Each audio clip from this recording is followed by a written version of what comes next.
तो आज हम डिस्कस करेंगे how to fill preference form. जी हाँ दोस्तों, एसएससी का स्टेनो का जो एग्ज़ाम हुआ था नवंबर में, उसका प्री हुआ था। वहीं दोस्तों उसका जो प्री का रिज़ल्ट है वो जनवरी 9 को आ गया था। साथ ही साथ दोस्तों एसएससी का जो स्टेनो का स्किल टेस्ट था वो फरवरी में होना था, 15 और 16 तारीख।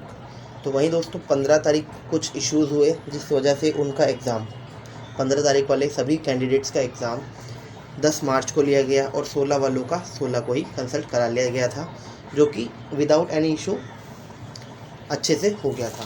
साथ ही साथ दोस्तों अब जब स्किल टेस्ट ओवर हो चुके हैं तो जितने भी कैंडिडेट्स हैं उन सभी के मन में कई सारे क्वेश्चंस उठ रहे हैं, खास करके कितनी वैकेंसीज़ होंगी और जो प्रेफरेंस फॉर्म है वो कब आउट होगा और प्रेफरेंस फॉर्म ऑनलाइन होगा या ऑफलाइन होगा। तो इस तरह के कई सारे सवाल सभी कैंडिडेट्स के मन में उठ रहे हैं। तो दोस्तों आज हम उन्हीं सवालों का जवाब देने की कोशिश करेंगे और जानेंगे कि क्या रहेगा प्रेफरेंस फॉर्म भरने का तरीका और क्या आपको होम पोस्टिंग मिल सकती है। जी हाँ दोस्तों, ज़्यादातर दोस्त जितने भी दोस्त हैं, खास करके जो नॉर्थ इंडिया वाले हैं, वो इस बात को लेकर के बड़ा परेशान रहते हैं कि उनकी पोस्टिंग अगर साउथ में हो गई तो क्या होगा, या फिर उनकी आउट ऑफ स्टेट पोस्टिंग होती है तो उनकी क्या इश्यूज़ फेस उनको करने पड़ सकते हैं। ऐसे कई सारे सवाल उनके मन में रहते हैं। तो आज हम जानेंगे कि किन मिनिस्ट्रीज़ को चूज़ करके उनको नॉर्थ इंडिया में पोस्टिंग मिल सकती है और ख़ास करके होम पोस्टिंग के लिए उनके बेटर चांसेस बन सकते हैं। तो चलिए दोस्तों, आइए हम जानते हैं डिपार्टमेंट वाइज क्या आपका सिनेरियो रहने वाला है प्रेफरेंस फॉर्म का।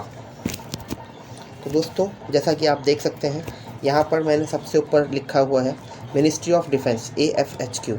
तो दोस्तों जो मिनिस्ट्री ऑफ डिफेंस है इसका जो मेन हेडक्वार्टर है यानी आर्म्ड फोर्सेस हेडक्वार्टर वो न्यू दिल्ली में सिचुएटेड है और इसकी जितनी भी वैकेंसीज़ होती हैं वो मोस्टली न्यू दिल्ली में ही होती हैं। तो इसलिए सभी बच्चों का एक ऑप्शन ये रहता है कि अगर उन्हें दिल्ली में पोस्टिंग चाहिए तो वो इस डिपार्टमेंट को चूज़ कर सकते हैं। तो दोस्तों जैसा कि यहाँ पर लिखा हुआ है 204 वैकेंसीज़।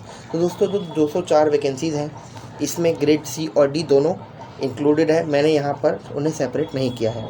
साथ ही साथ दोस्तों इसके बाद आता है DOPT, department of personal and training. दोस्तों जैसा कि आप देख सकते हैं DOPT में इस बार 960 वैकेंसी है, जो कि एक बहुत बड़ा अमाउंट है। तो इस बार हो सकता है कि कई सारे बच्चों को DOPT मिल जाएगा। और साथ ही साथ दोस्तों सबसे अच्छी बात यह है कि DOPT की सभी वैकेंसीज़ मोस्टली वैकेंसीज़ दिल्ली में ही होती हैं। वही दोस्तों इसके बाद आता है CBDT, central board of direct taxes. जी हाँ दोस्तों, central board of direct taxes में भी इस बार 1092 यानी 1092 वैकेंसीज़ हैं, जो कि एक बहुत बड़ा स्केल है। यहाँ तक कि अगर आप ये कहें तो लास्ट ईयर जो वैकेंसीज़ थी उससे भी टोटल वैकेंसीज से भी ज़्यादा इस बार टोटल अकेले CBDT में वैकेंसीज़ हैं। तो दोस्तों CBDT का जो है ये स्टेट वाइज वैकेंसीज़ वेरी करती हैं और इसका जब भी आप प्रेफरेंस फॉर्म भरें तो आप अपने मार्क्स को ज़रूर ध्यान में रखें, उस हिसाब से ही आप CBDT को प्रेफरेंस में ऊपर रखें। साथ ही साथ दोस्तों इसके बाद आता है MEA। दोस्तों वैसे तो आप कहेंगे कि MEA सभी को सबसे टॉप पर चाहिए होता है, बस दोस्तों आप देखेंगे तो MEA में वैकेंसीज़ हैं टोटल 72।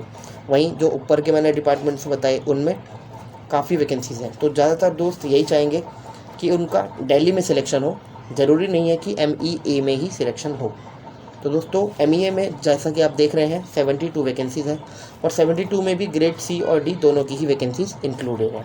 इसके बाद आता है इंडियन रेलवेज़। जी हाँ दोस्तों, इंडियन रेलवेज़ में भी इस बार 46 वैकेंसीज़ हैं। इंडियन रेलवेज़ आपके लिए बहुत अच्छा ऑप्शन हो सकता है क्योंकि इंडियन रेलवेज़ में प्रमोशन एस्पेक्ट्स बहुत फास्ट है in comparison to other departments. वही दोस्तों इसके बाद आता है इलेक्शन कमीशन ऑफ इंडिया। तो दोस्तों जैसा कि आप सभी जानते हैं इलेक्शन कमीशन ऑफ इंडिया का जो मेन ऑफिस है वो न्यू दिल्ली के अंदर है।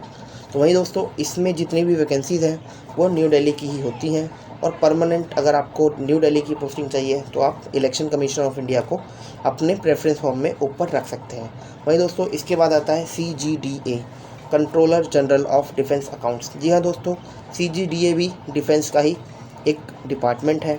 वहीं दोस्तों इसका काम होता है डिफेंस से रिलेटेड जितने भी डिपार्टमेंट्स होते हैं उनका ऑडिट करना।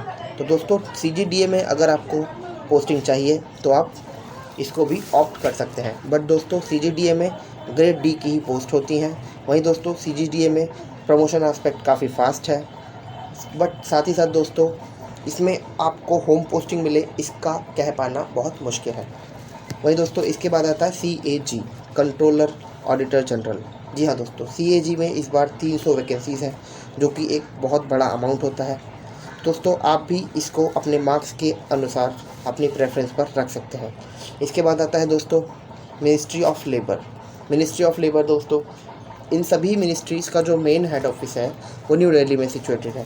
तो दोस्तों आप देख सकते हैं इस तरह से वैकेंसीज़ आपकी रहने वाली हैं। साथ ही साथ दोस्तों इसके बाद आता है IB, intelligence bureau. Intelligence bureau काफ़ी फेमस ऑफिस है, जिसे कि एक अच्छा कैंडिडेट ज्वाइन करना चाहेगा, एक अच्छी पर्सनैलिटी के लिए, एक अच्छे वर्क प्रोफाइल के लिए। वहीं दोस्तों इसके बाद आता है NIA, नेशनल इन्वेस्टिगेशन एजेंसी। इसका भी हेड ऑफिस न्यू दिल्ली में है, बट इसके द्वारा भी जो पोस्टिंग है वो ऑल ओवर इंडिया दी जाती है। इसके बाद आता है दोस्तों हाउसिंग एंड अर्बन अफेयर्स। तो दोस्तों हाउसिंग एंड अर्बन अफेयर्स में इस बार हैं 29 वैकेंसीज़, जो कि ग्रेड C और D दोनों की ही मिला करके हैं शायद से। तो दोस्तों आप इन वैकेंसीज़ के अनुसार अपना जो प्रेफरेंस फॉर्म का जो प्रायोरिटी का ऑर्डर है वो इस हिसाब से आप भर सकते हैं, जिससे कि आपके ज़्यादा से ज़्यादा चांसेस ये रहेंगे कि आपको नॉर्थ इंडिया में और मोस्ट प्रोबेबली दिल्ली में आपको सिलेक्शन मिल सकता है।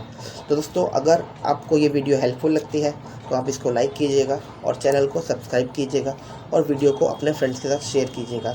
तो दोस्तों साथ ही साथ ये भी है कि कई सारे बच्चों को ये भी इंतज़ार है कि कब होगी फाइनल वैकेंसीज़ आउट, और ये जो प्रेफरेंस फॉर्म का लिंक है ये कब आएगा और प्रेफरेंस फॉर्म कैसे भरा जाएगा। तो दोस्तों मैं बताना चाहूँगा, हर बार SSC के द्वारा प्रेफरेंस फॉर्म ऑफलाइन फिल करवाया जाता था, बट दोस्तों इस बार जैसा कि मिशन बोर्ड चल रहा है SSC की वैकेंसीज़ को फिल करने का, तो इसलिए SSC ने इस बार प्रेफरेंस फॉर्म को भी ऑनलाइन कर दिया है। तो दोस्तों जो कि कभी भी एक्टिवेट हो सकता है, मोस्ट प्रोबेबली इस वीक के एंड तक, यानी कि इस मंथ के आखिरी तक, जो कि मार्च है, इस मार्च के एंड तक आपको प्रेफरेंस फॉर्म भी देखने को मिल सकता है। साथ ही साथ जो फाइनल वैकेंसीज़ है वो भी आपको प्रेफरेंस फॉर्म के लिंक से 1 या 2 दिन पहले आपको मिल जाएंगी, जिसके अनुसार आप अपना preference form according to your marks और अकॉर्डिंग टू योर प्रायोरिटीज़, जिसमें कि आपको जिस डिपार्टमेंट में या जिस मिनिस्ट्री में आपको सिलेक्शन चाहिए उसके अकॉर्डिंग आप उस प्रेफरेंस फॉर्म को फिल कर लेंगे और उसके बाद आपका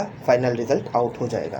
तो दोस्तों जैसा कि मैं समझता हूँ, इन सभी डिटेल से, इन सभी जानकारियों से आपके सभी सवालों का जवाब आपको मिल गया होगा। तो अगर आपको ये वीडियो अच्छी लगती है तो आप इस वीडियो को लाइक करना मत भूलिएगा और चैनल को सब्सक्राइब करना मत भूलिएगा।